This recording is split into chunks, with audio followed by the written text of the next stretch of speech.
This is like a real wonder. This year must be really special because not only is it like about to start the Hindu New Year, it's also the solar eclipse. If you move forward by 2 p.m. in the afternoon, 2:10 p.m., Saturn will go exactly on 0 degrees of Pisces. So it's a Sankranti for Saturn, okay? Its first ingress into the sign of Pisces. That is huge. And wherever the moon is, it will set the whole flavor for the next 2.5 years for Shani. You have to understand these are not, we have to look at everything upside down, inside out. Okay. Now, in Leeds, okay, the Vedic conference about 2 years ago, or was it 1.5 years ago, I did this Graha Purusha Chakra, which is all you put the nakshatra natally, whatever your, let's say it is a sun nakshatra, okay? So you put the sun nakshatra on the body of the Kala Purusha, okay? So let's say the sun nakshatra is the very first one. Let's say your sun is in, like, let's say Revati, okay? I'm just giving an example in Pisces. So you're taking that very first sun nakshatra and putting it on your head on this Revati right on top. And from Revati, you're counting all the other nakshatras till the very 27th nakshatra. And each of these nakshatras are assigned a body part. So it's like it begins with the head, which is Revati. And then after Revati comes Ashwini. So the Ashwini may be forehead or the eyes or the throat, whatever. The patterns are a little bit different. But each of these, then we set the whole nakshatra chart, okay, from the sun. It is called the Sun Surya Purusha Chakra, okay. It's all very evident Sanskrit words. Surya is sun, Purusha is the Vitruvian man, the Kal Purusha, the body of Kal Purusha. And the chakra is nothing but it's a circle. It's a, you're putting it in a certain format. You're putting all the nakshatras in a certain format, eyes, ears, so on and so forth. Okay. Of course, you need a working knowledge of nakshatras. You need to figure out where your sun nakshatra is, and then afterwards, all the nakshatras, then you have to put it on the thing. It is an exercise, it's not easy, but that is the main one. And then each of it has a significance. Okay. So, and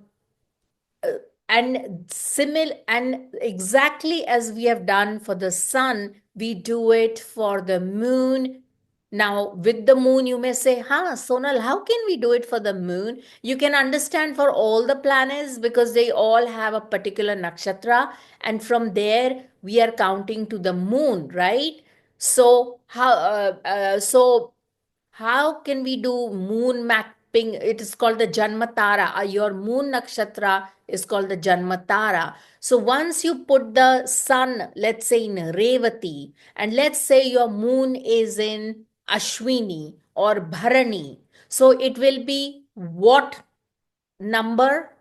If you count Revati, number one, number two, Ashwini, and number three will be Bharani. Bhairani, yes. Yeah. So if your moon is in Bharani, that means in the Surya Nakshatra chakra or the Purusha chakra, your moon is in the third place. Okay, so the third place could be the eyes, the nose, whatever. We have a formula.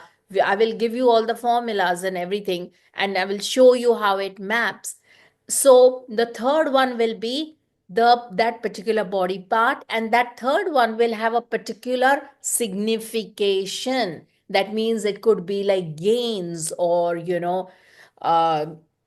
uh, like Raj Yoga or kingly disposition or happy disposition, whatever.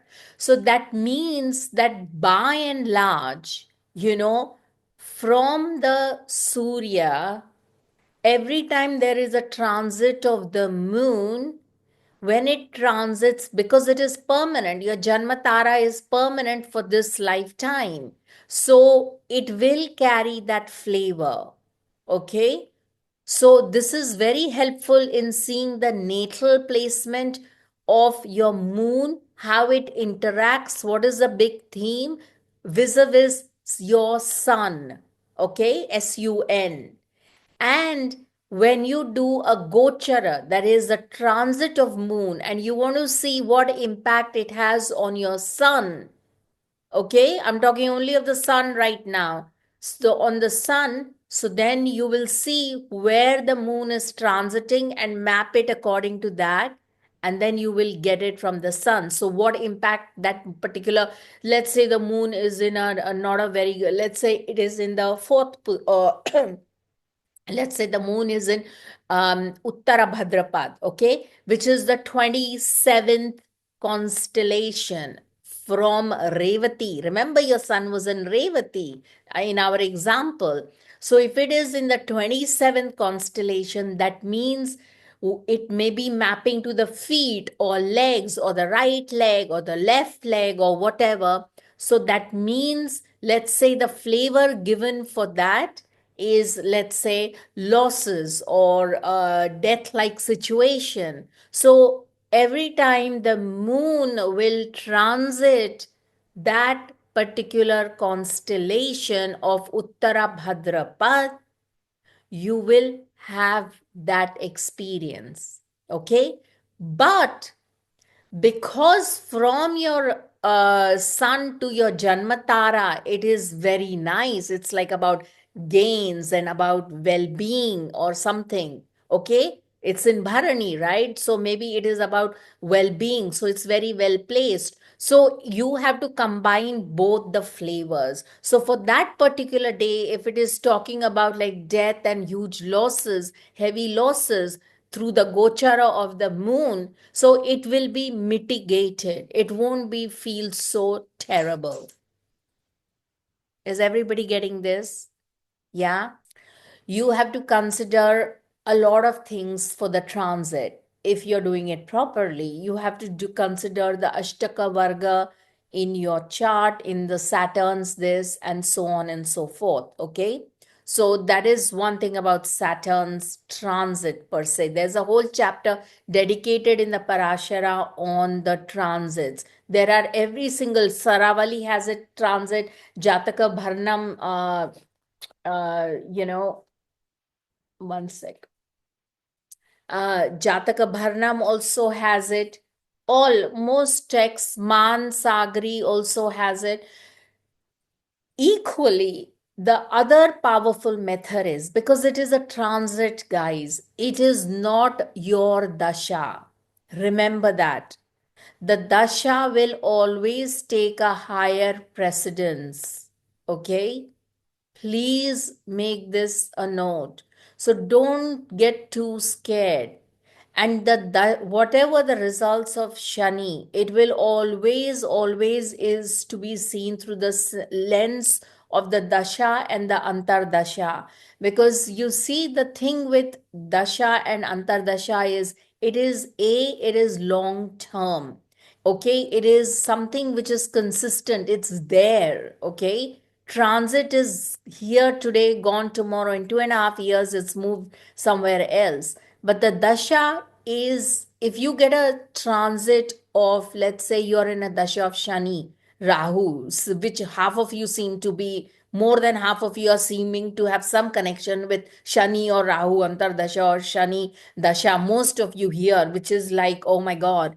So then you can ask, oh Sonal, then is Shani transit important? Yes, that is where it is really important, because you're not only going through the dasha or the antardasha of Shani, you're also going to feel the impact of the transit. So the transit is kind of like a secondary or a tertiary layer compared to the main layer, which is the dasha.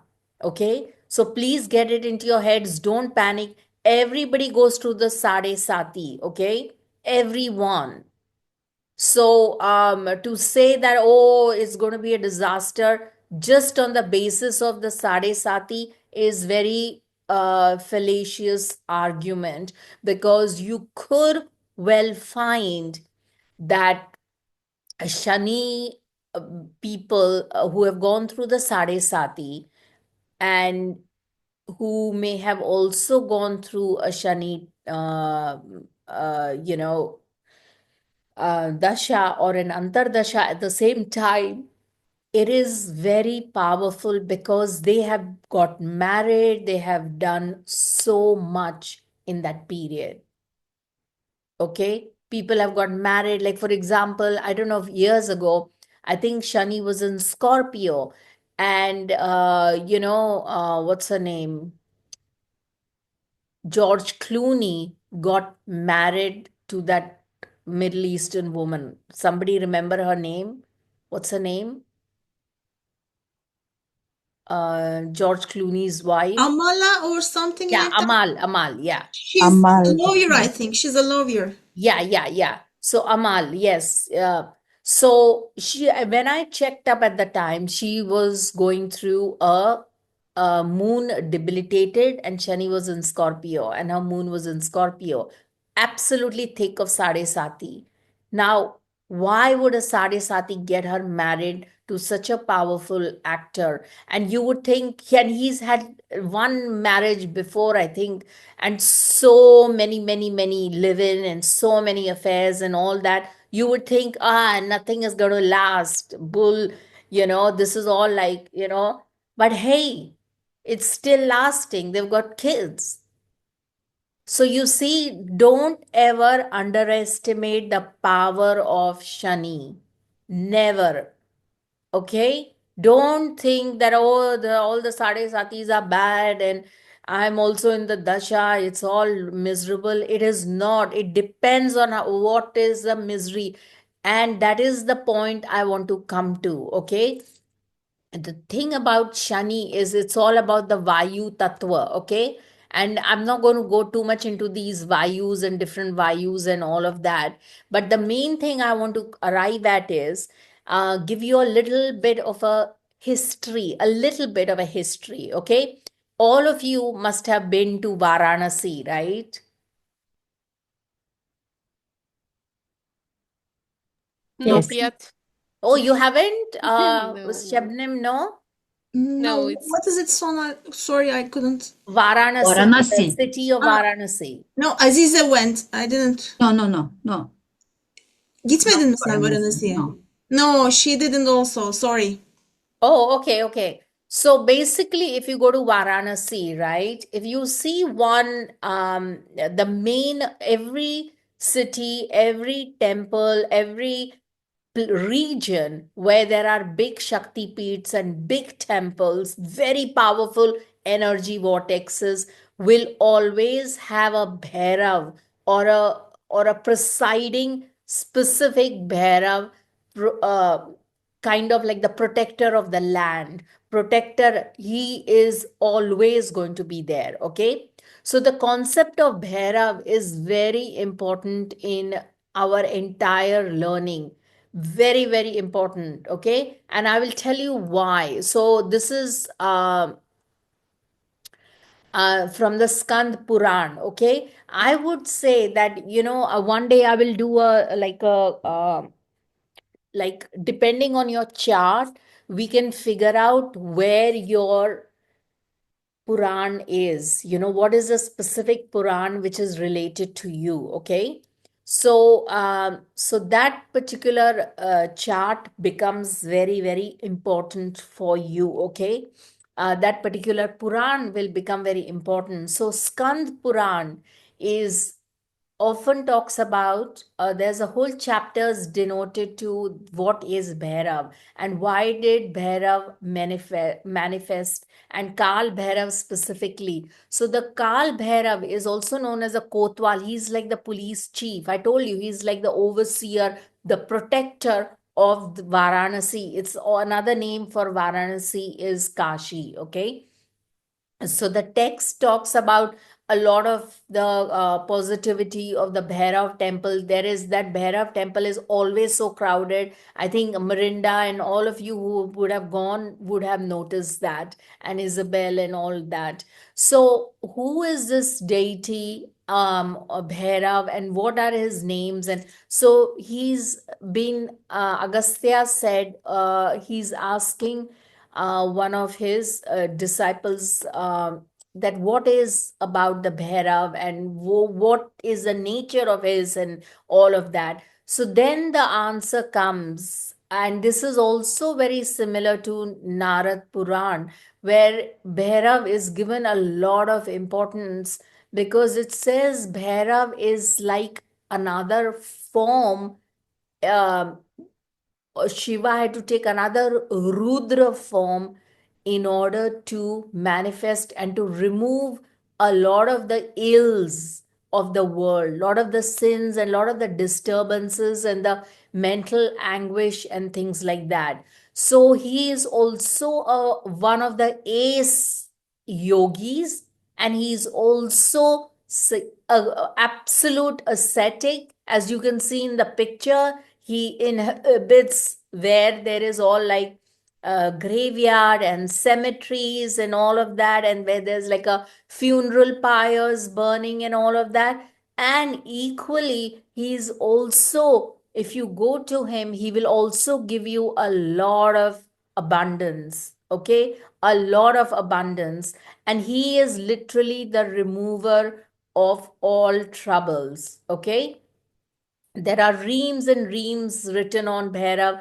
We also did the Ashtabhairavs. We saw into it the Ashtabhairavs, right? For each planet, you did the mantra and so on and so forth. So essentially, the Bhairavs are extremely powerful, deity. Now, there is a story that goes about the Bhairav, right? That he was a disciple of Gorakhnath. Okay. So Gorakhnath is the guru of Matsyendra Nath, okay, from the Nath tradition. That's why Bhairav Nath, Nath means somebody who's a protector of you, okay. Now you have to understand Bhairav is a fierce form of Shiva, and it has all the Maheshwara, it has the Rudra energy of Shiva, it has the creation energy of Brahma, and it has the sustaining energy of Vishnu. So it is all of them gelled together. That is why, for people, especially women who are extremely afflicted by troubles, things are not working, going their way. One of the key deities is Bhairav. It is very, very important. I'm telling you, in this Kali Yuga, it is the Bhairav that is going to be of utmost importance for all of you. Okay. Um, and so, but Bhairav, now I'm talking of Shani. Why am I, it's about Shani, but why am I talking of Bhairav? And I will come to that in a minute. So, Bhairav's long legacy begins with his guru, Matsyendranath. And he had, now Matsyendranath is a ace, one of the greatest of the tantrics. He could do magic and real wonder, okay? Let me tell you, he's not an ordinary one. But there is a place in Assam called Mayang village, okay, in Assam, in the state of one of the states of India where Kamakhya is, right? And there is the whole of that village is practices tantra from very young age. Kids are taught that they have a huge powers. For them it is not a big deal to like make things disappear and all that, and it is usually women who are the ace tantrikis. Okay, is everybody with me so far? Yeah, so they are absolutely phenomenal tantrikis. Okay, and they are also Bhairav worshippers, they are also Bhairavi worshippers, and of course that's why Kamakhya, they're very much related to Kamakhya. Okay, now what you have to understand is that Matsyendranath even went to that village, and legend has it that there is one very, very powerful tantriki. I don't know her name, I've forgotten, but she basically got a little annoyed with Matsyendranath and turned him into a pigeon, into a crow or a pigeon or something like, right? And she kept him as a pet. Okay. Yeah, exactly. So, and it is true, these are not just stories, because there are people uh, who have experienced that, okay, about the power and stuff like that. So, and then there was like, then the guru of, and after like decades or so, finally he was relieved of being a pigeon, or you know. So it's quite funny, okay? Or she turned him into a like a monkey, or they have this powers. They turn people, human beings, into little frogs and things like that, you know. But that is the power of these women and tantra. So it is a siddhi, it's a tantric siddhi, okay? So basically, Matsyendranath obviously became quite arrogant, so she had to teach him a lesson, okay? But so you can well imagine that the whole lineage of Matsyendranath, Gorakhnath, and that is where Bhairav Nath or Bhairav comes into the picture, okay? Now, again, he is like, Vaishnav Devi, he must have purposely, which is a very, very huge Shakti Peeth. Okay. If you ever go there, it's fantastic, but there's a lot of walking, but 12 hours of 8 to 10 hours of walking. But you can also do helicopter, go by helicopter. Okay. But anyway, so coming back to the story here, so essentially Kali basically then relieved Bhairav of his last moments because he messed with her and things like that. And she got angry. And so basically in his dying moments, he pleaded for forgiveness, and of course, and all was well and things like that. But one thing is very important, that enter Lord Shani or Shanishcharai or Shanishwarai. Okay, he's also called, one of his prime names is Shanishwarai, Shani and Ishwarai. So that means Shani, the only graha to get this kind of Ishwar status, that means the status of a god. That means he has to do something pretty big, pretty massive to get that. Now, the guru of Shani was Bhairav. Okay? So now you understand where I am going with this. So you have to understand that whom you please, whom you want to appease, whose umbrella you want to stay under when the going is really difficult. Literally, it boils down to that. Okay, so Bhairav as Shani Charai he was Shani. His mother sent him as a young kid to Bhairav and said, find a solution to my son. He is very sad, he is very morose. Remember, Chaya, the mother, was really kind of upset because the father was upset because the son was so dark and morose and depressive and all that. And so the father said, do something with him. So she came to Bhairav and said, I'm handing you over my son for education, but do something. He's really dark and depressive, and doesn't listen. He sits all day brooding and things like that. So Bhairav took him under the wing, and Shani did huge tapasya. He followed every single whatever Bhairav taught. He followed to perfection, and he took, we are talking of some hundreds of years where he kept following Bhairav, and he kept doing all the tapasyas, all the sadhanas prescribed for being a Bhairav Bhakt, okay, the devotee of Bhairav. and he succeeded. And finally, when Bhairav said, "Go away, Shani, you have learned enough.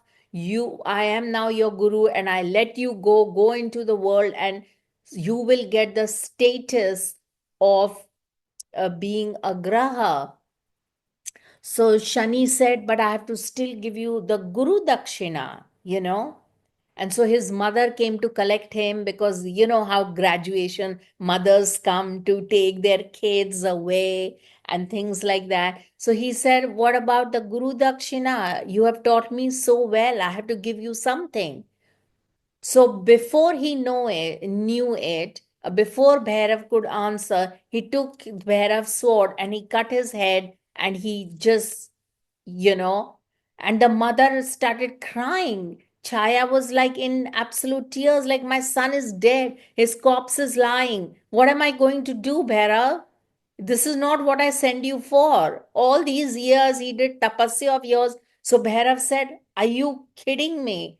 Woman," he said, "don't be ridiculous. I deal in the dead." Look at this.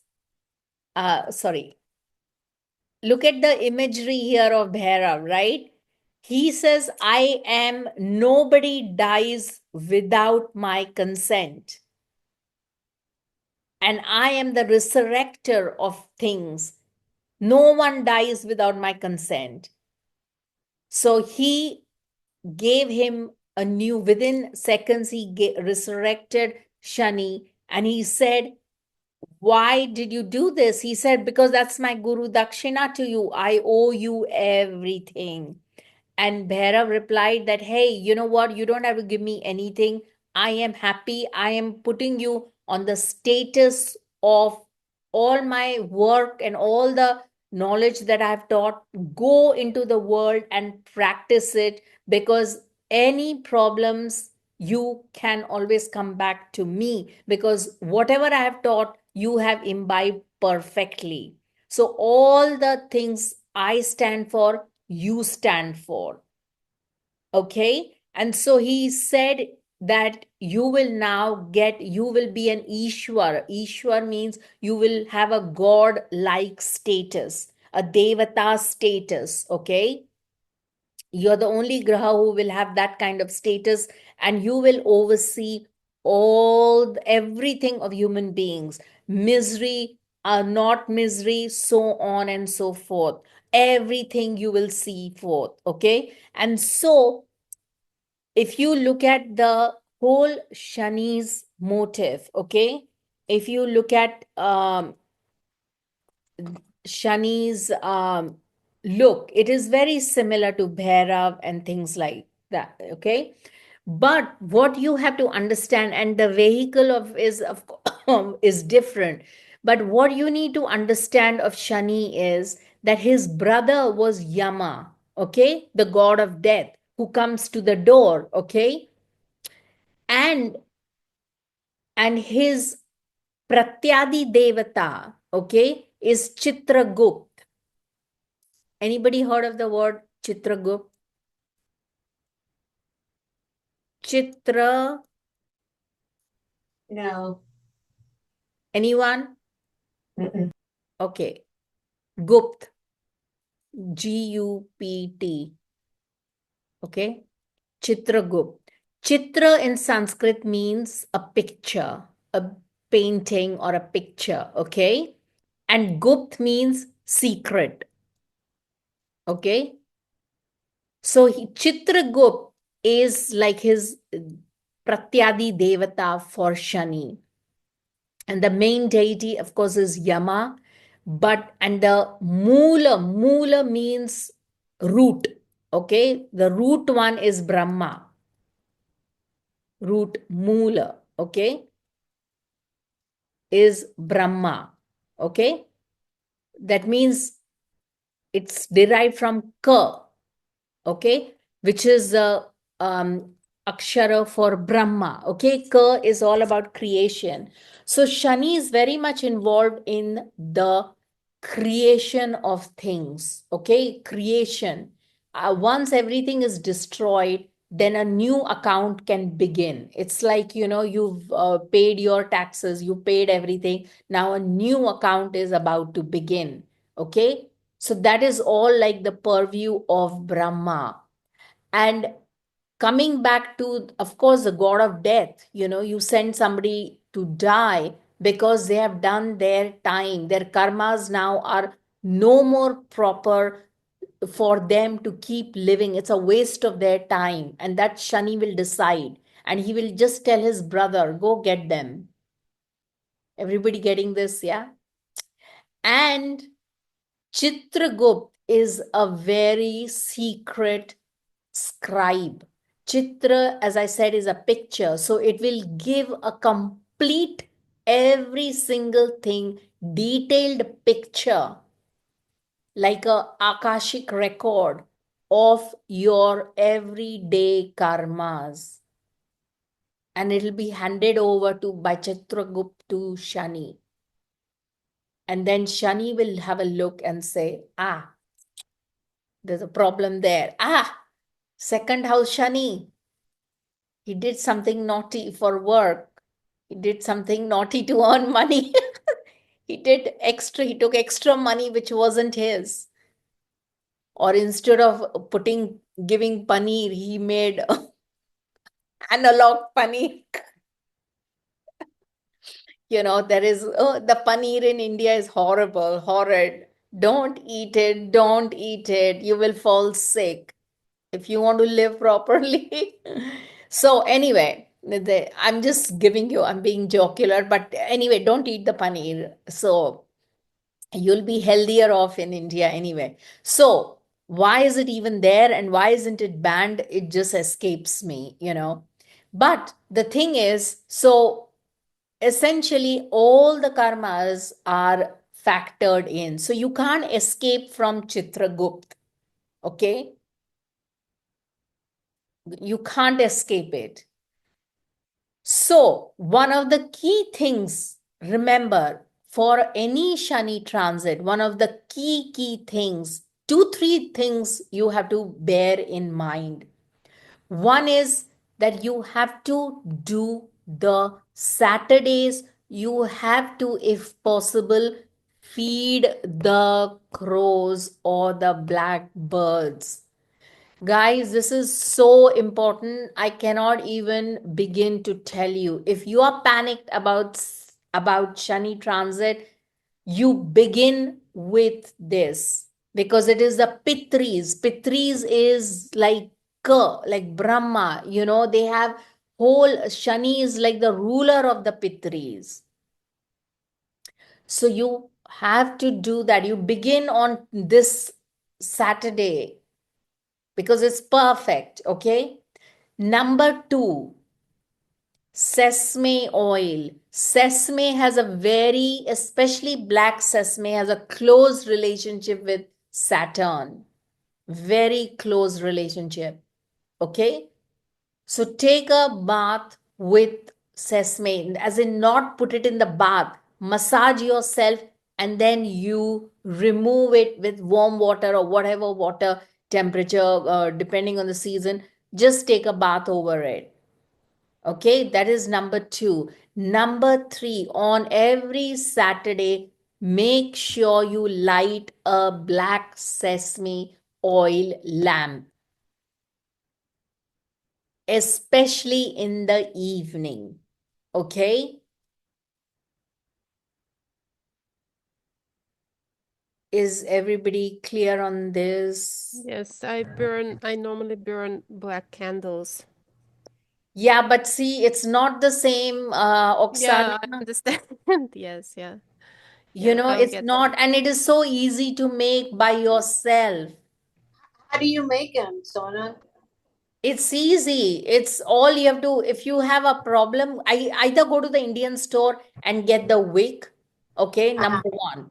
That is the easiest. You'll have a pack of 50 or 100 of them or 200 of them, and it's so light. They're already pre-made. All you have to do is remove one wick, put it in a one sec, like a container like this, like a diya like this, terracotta. but you Yeah. cannot reuse the terracotta. So one a day, you'll have a stacks 365 you'll have to put, or like, sorry, one a week. So there'll be like, 52 of them you'll need. So if that is not possible, then just get like a lamp, a brass tiny lamp. Is everybody familiar with a brass tiny lamp? Yeah? No? Yes? No. Okay. Sarah, are you familiar? Yeah?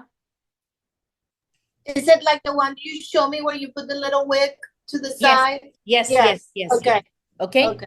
So that is that. And then all you have to do is put the wick in, or you make the wick. Making a wick is so easy. Take a ball of cotton, keep pressing it like this, till it's like long. And then do one more time, another one. And then you twist like a braid, Okay. You put both of them together and twist it.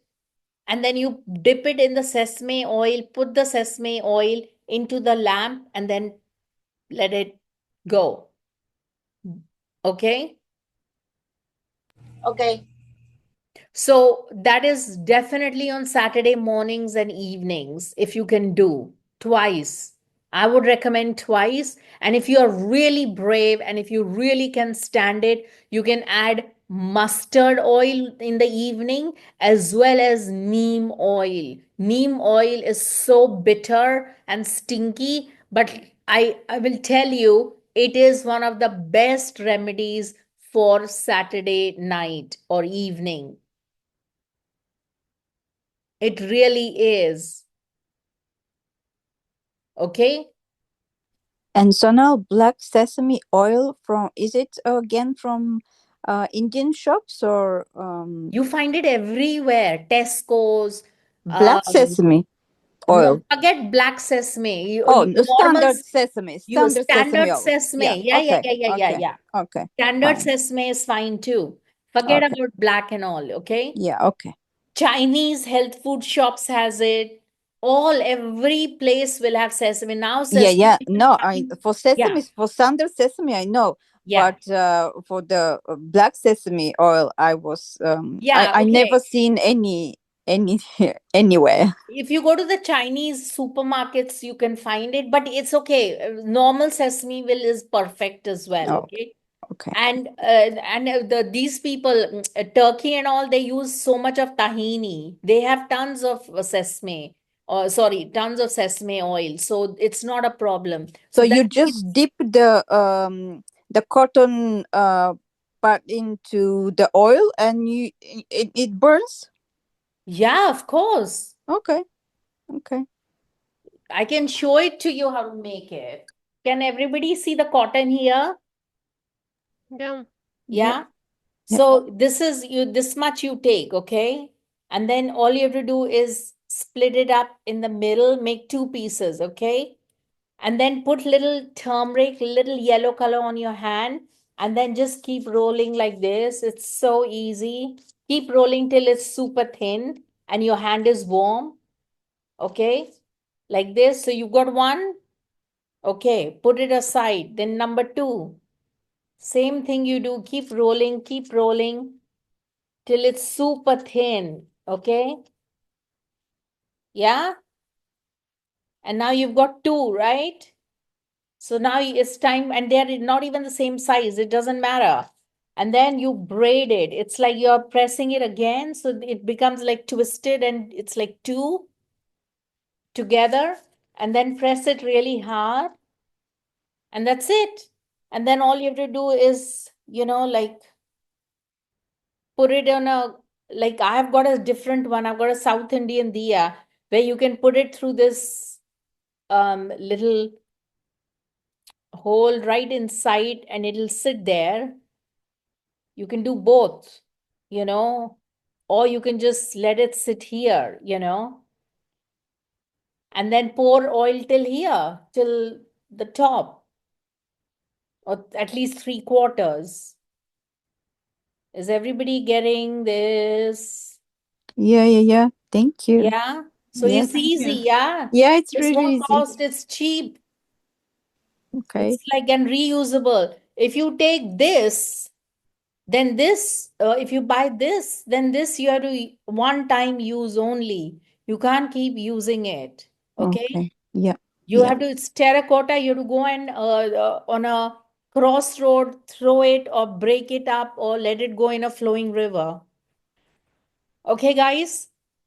So that those Yeah. two are, it's like I'm telling you, at least do those 4 things I have started you with. You know, the bath, the sesame oil, the diyas, the the rice. Oh yeah, and the rice for the blackbirds. 5 things I told you. So you need a pinch of turmeric, rice, a little bit of butter or ghee, little bit like half a spoon, and black sesame seeds. Okay, all of them mixed together, boil, little bit of salt, boil together, let it get cooked properly because you don't want to give raw food to the crows. They'll come and hate you for it, okay? So, and then that's it. And then you make little balls. And on that Saturday, begin this Saturday. This is a very important remedy. Before the eclipse, start it. The eclipse is at 10:25 a.m. in the morning. Do this, get up a little early and begin, okay? This is 10:25 UTC, UK time, I think. I think it is UK. It'll be probably later for you guys, Turkey and Russia and everyone else. So, okay? And So I'm sorry. Does this remedies also help with the clash with Rahu that it'll have with Rahu, or that's different? what do you mean clash with Rahu? Yes, because Rahu and Saturn are together, right? Yeah. They will be. Yeah. Yeah. Yeah, it will help you. Just begin with this at least. Okay. Okay? Mm-hmm. Because at least let Shani take over, between Rahu and Shani. I think Shani, if you do the work, it will give you rewards. If you Yeah. do make a conscious effort to be good to people, especially staff. So, Sarah, you deal with a lot of staff people, right? Mm-hmm. And Yes. lot of the underprivileged, that is all Shani. Yeah. That is all Shani. So you want to be good to them. You want to go little, you want to do something, small things for them to make their life a little bit better. That is a cardinal rule about Shani because Mm-hmm. Shani rules all the downtrodden, Mm-hmm. people who are underprivileged, under the staff, the workers, the cleaners, the all of them. Okay, every now and then just give little something, maybe a sandwich or something, whatever it is, but just do some seva. It is called seva. Okay, that is very important.